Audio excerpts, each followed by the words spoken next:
Chapter 6. About this time an ambitious young reporter from New York arrived one morning at Gatsby's door and asked him if he had anything to say. "Anything to say about what?" inquired Gatsby politely. "Why, any statement to give out."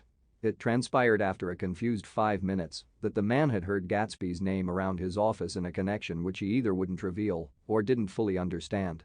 This was his day off and with laudable initiative he had hurried out to see.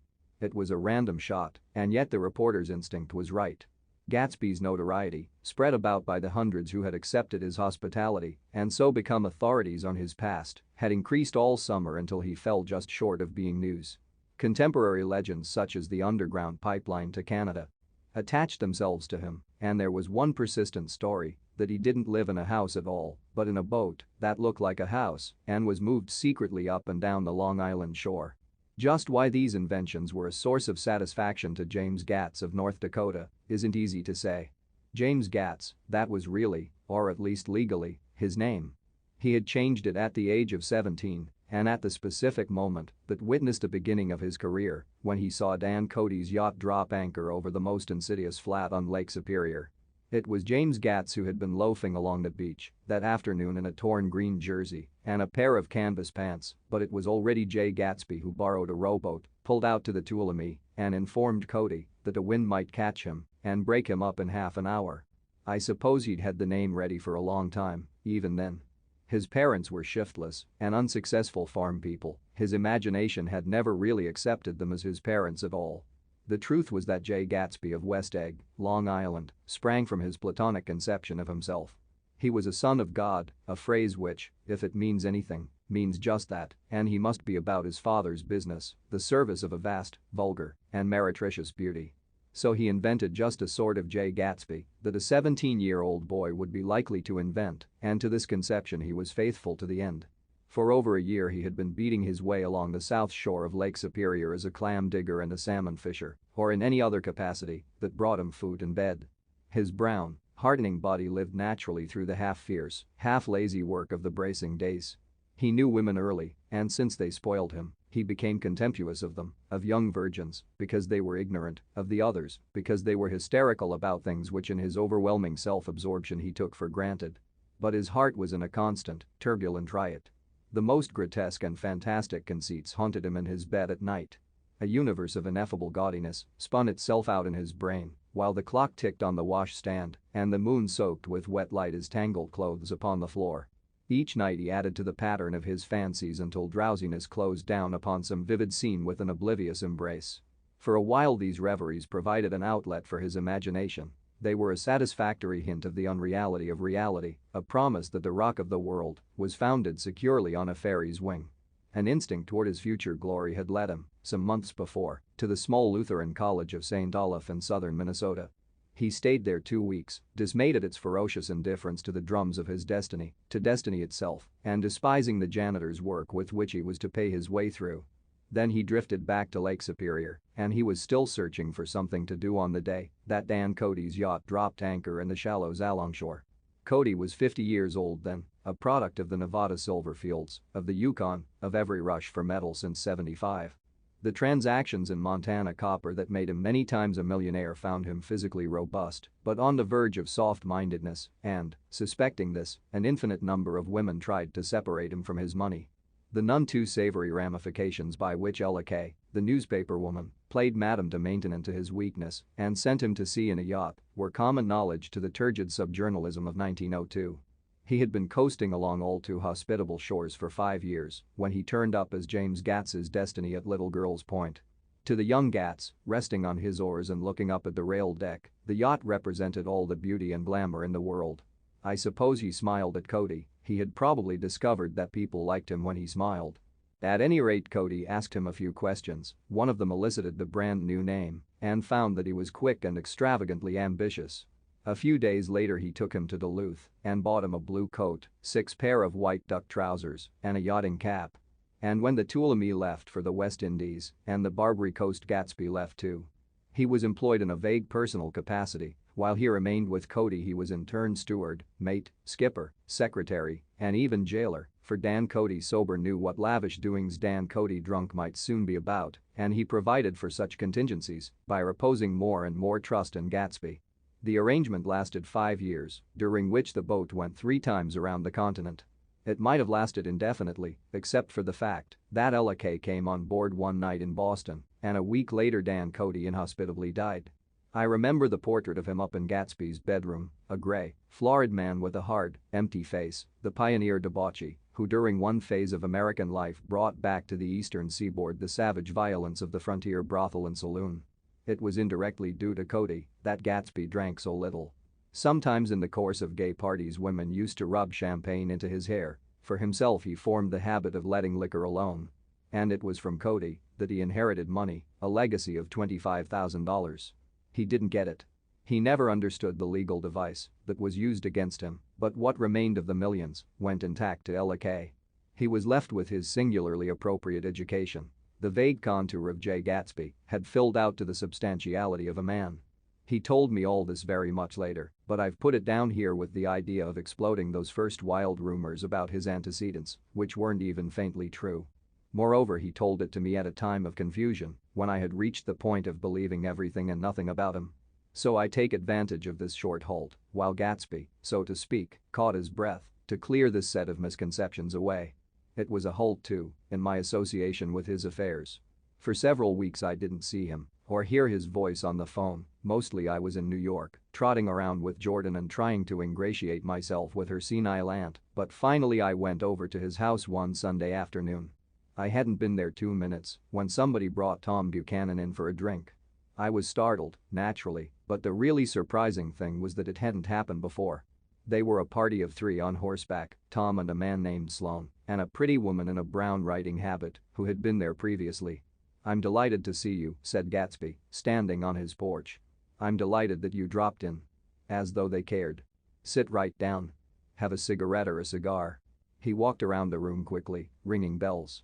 "I'll have something to drink for you in just a minute." He was profoundly affected by the fact that Tom was there. But he would be uneasy anyhow until he had given them something, realizing in a vague way that that was all they came for. Mr. Sloan wanted nothing. "A lemonade?" "No, thanks." "A little champagne?" "Nothing at all, thanks. I'm sorry, did you have a nice ride?" "Very good roads around here." "I suppose the automobiles, yeah." Moved by an irresistible impulse, Gatsby turned to Tom, who had accepted the introduction as a stranger. "I believe we've met somewhere before, Mr. Buchanan." "Oh, yes," said Tom, gruffly polite, but obviously not remembering. "So we did. I remember very well. About 2 weeks ago." "That's right. You were with Nick here." "I know your wife," continued Gatsby, almost aggressively. "That's so?" Tom turned to me. "You live near here, Nick?" "Next door." "That's so?" Mr. Sloan didn't enter into the conversation, but lounged back haughtily in his chair. The woman said nothing either, until unexpectedly, after 2 highballs, she became cordial. "We'll all come over to your next party, Mr. Gatsby," she suggested. "What do you say?" "Certainly. I'd be delighted to have you." "Be ver nice," said Mr. Sloan, without gratitude. "Well, think ought to be starting home." "Please don't hurry," Gatsby urged them. He had control of himself now, and he wanted to see more of Tom. Why don't you stay for supper? I wouldn't be surprised if some other people dropped in from New York." "You come to supper with me," said the lady enthusiastically. "Both of you." This included me. Mr. Sloan got to his feet. "Come along," he said, but to her only. "I mean it," she insisted. "I'd love to have you. Lots of room." Gatsby looked at me questioningly. He wanted to go, and he didn't see that Mr. Sloan had determined he shouldn't. "I'm afraid I won't be able to," I said. "Well, you come," she urged, concentrating on Gatsby. Mr. Sloan murmured something close to her ear. "We won't be late if we start now," she insisted aloud. "I haven't got a horse," said Gatsby. "I used to ride in the army, but I've never bought a horse. I'll have to follow you in my car." "Excuse me for just a minute." The rest of us walked out on the porch, where Sloan and the lady began an impassioned conversation aside. "My God, I believe the man's coming," said Tom. "Doesn't he know she doesn't want him?" "She says she does want him. She has a big dinner party, and he won't know a soul there." He frowned. "I wonder where in the devil he met Daisy. By God, I may be old-fashioned in my ideas, but women run around too much these days to suit me. They meet all kinds of crazy fish." Suddenly Mr. Sloane and the lady walked down the steps and mounted their horses. "Come on," said Mr. Sloane to Tom, "we're late. We've got to go." And then to me, "Tell him we couldn't wait, will you?" Tom and I shook hands, the rest of us exchanged a cool nod, and they trotted quickly down the drive, disappearing under the August foliage just as Gatsby, with hat and light overcoat in hand, came out the front door. Tom was evidently perturbed at Daisy's running around alone, for on the following Saturday night he came with her to Gatsby's party. Perhaps his presence gave the evening its peculiar quality of oppressiveness. It stands out in my memory from Gatsby's other parties that summer. There were the same people, or at least the same sort of people, the same profusion of champagne, the same many-colored, many-keyed commotion, but I felt an unpleasantness in the air, a pervading harshness that hadn't been there before. Or perhaps I had merely grown used to it, grown to accept West Egg as a world complete in itself, with its own standards and its own great figures, second to nothing, because it had no consciousness of being so, and now I was looking at it again, through Daisy's eyes. It is invariably saddening to look through new eyes at things upon which you have expended your own powers of adjustment. They arrived at twilight, and, as we strolled out among the sparkling hundreds, Daisy's voice was playing murmurous tricks in her throat. "These things excite me so," she whispered. "If you want to kiss me anytime during the evening, Nick, just let me know, and I'll be glad to arrange it for you. Just mention my name. Or present a green card." "I'm giving out green, look around," suggested Gatsby. "I'm looking around. I'm having a marvelous, you must see the faces of many people you've heard about." Tom's arrogant eyes roamed the crowd. "We don't go around very much," he said. "In fact, I was just thinking I don't know a soul here. Perhaps you know that lady." Gatsby indicated a gorgeous, scarcely human orchid of a woman who sat and stayed under a white plum tree. Tom and Daisy stared, with that peculiarly unreal feeling that accompanies the recognition of a hitherto ghostly celebrity of the movies. "She's lovely," said Daisy. "The man bending over her is her director." He took them ceremoniously from group to group, Mrs. Buchanan and Mr. Buchanan. After an instant's hesitation he added, "The polo player." "Oh no," objected Tom quickly, "not me." But evidently the sound of it pleased Gatsby, for Tom remained the polo player. For the rest of the evening. "I've never met so many celebrities," Daisy exclaimed. "I like that man, what was his name, with the sort of blue nose?"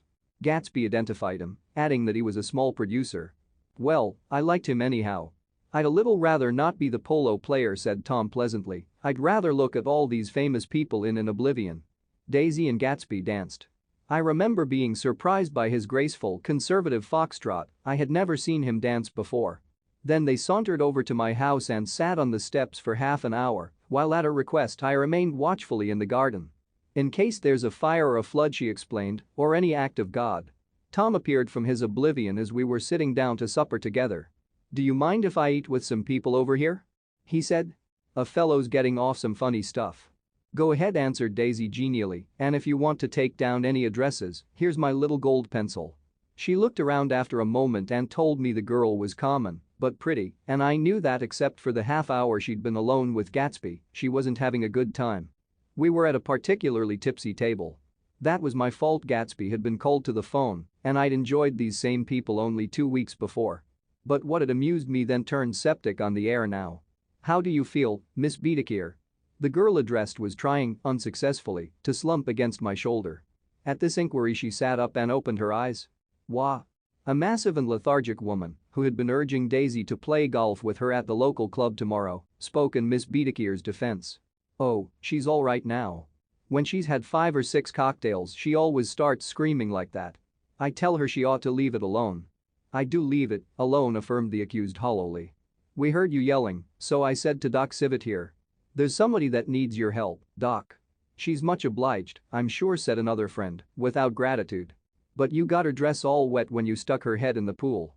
"Anything I hate is to get my head stuck in a pool," mumbled Miss Biederkir. "They almost drowned me once over in New Jersey." "Then you ought to leave it alone," countered Dr. Civet. "Speak for yourself," cried Miss Biederkir violently. "Your hand shakes. I wouldn't let you operate on me." It was like that. Almost the last thing I remember was standing with Daisy and watching the moving picture director and his star. They were still under the white plum tree, and their faces were touching, except for a pale, thin ray of moonlight between.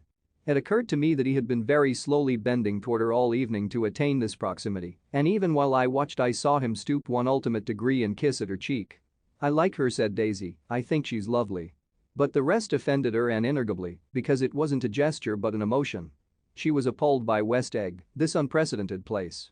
That Broadway had begotten upon a Long Island fishing village, appalled by its raw vigor that chafed under the old euphemisms and by the too obtrusive fate that herded its inhabitants along a shortcut from nothing to nothing.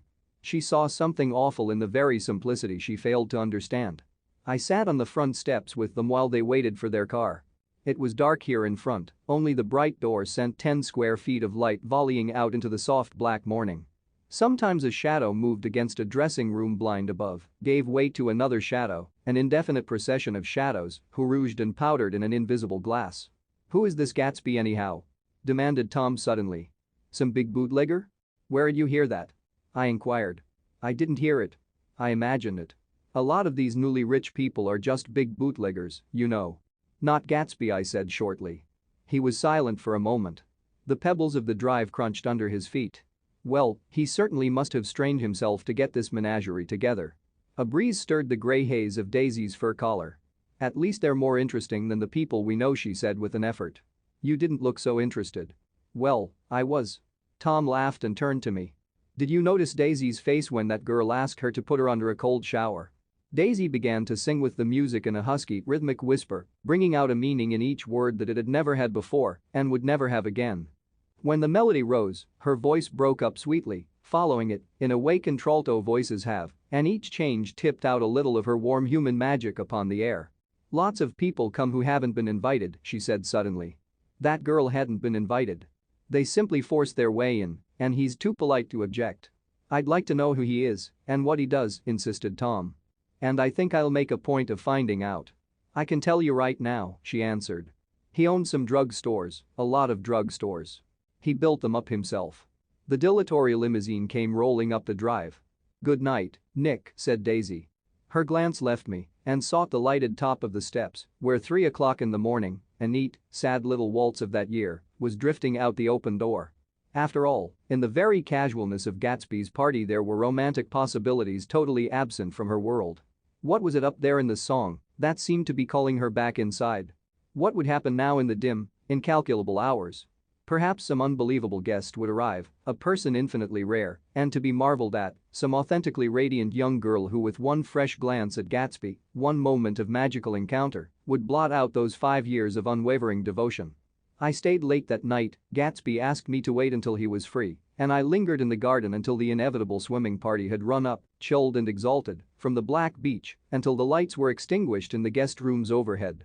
When he came down the steps at last the tanned skin was drawn unusually tight on his face and his eyes were bright and tired. "She didn't like it," he said immediately. "Of course she did. She didn't like it," he insisted. "She didn't have a good time." He was silent and I guessed at his unutterable depression. "I feel far away from her," he said. "It's hard to make her understand." "You mean about the dance?" "The dance?" He dismissed all the dances he had given with a snap of his fingers. "Old sport, the dance is unimportant." He wanted nothing less of Daisy than that she should go to Tom and say, "I never loved you." After she had obliterated 4 years with that sentence they could decide upon the more practical measures to be taken. One of them was that, after she was free, they were to go back to Louisville and be married from her house, just as if it were 5 years ago. "And she doesn't understand," he said. "She used to be able to understand." We'd sit for hours, he broke off and began to walk up and down a desolate path of fruit rinds and discarded favors and crushed flowers. "I wouldn't ask too much of her," I ventured. "You can't repeat the past." "Can't repeat the past?" he cried incredulously. "Why, of course you can." He looked around him wildly, as if the past were lurking here in the shadow of his house, just out of reach of his hand. "I'm going to fix everything just the way it was before," he said, nodding determinedly. "She'll see." He talked a lot about the past, and I gathered that he wanted to recover something, some idea of himself perhaps, that had gone into loving Daisy. His life had been confused and disordered since then, but if he could once return to a certain starting place and go over it all slowly, he could find out what that thing was. One autumn night, 5 years before, they had been walking down the street when the leaves were falling and they came to a place where there were no trees and the sidewalk was white with moonlight. They stopped here and turned toward each other. Now it was a cool night with that mysterious excitement in it which comes at the 2 changes of the year. The quiet lights in the houses were humming out into the darkness and there was a stir and bustle among the stars. Out of the corner of his eye Gatsby saw that the blocks of the sidewalks really formed a ladder and mounted to a secret place above the trees. He could climb to it if he climbed alone, and once there he could suck on the pap of life, gulp down the incomparable milk of wonder. His heart beat faster and faster as Daisy's white face came up to his own. He knew that when he kissed this girl and forever wed his unutterable visions to her perishable breath, his mind would never romp again like the mind of God. So he waited, listening for a moment longer to the tuning fork that had been struck upon a star. Then he kissed her. At his lips' touch she blossomed for him like a flower, and the incarnation was complete. Through all he said, even through his appalling sentimentality, I was reminded of something, an elusive rhythm, a fragment of lost words that I had heard somewhere a long time ago. For a moment a phrase tried to take shape in my mouth, and my lips parted like a dumb man's, as though there was more struggling upon them than a wisp of startled air. But they made no sound, and what I had almost remembered was uncommunicable forever.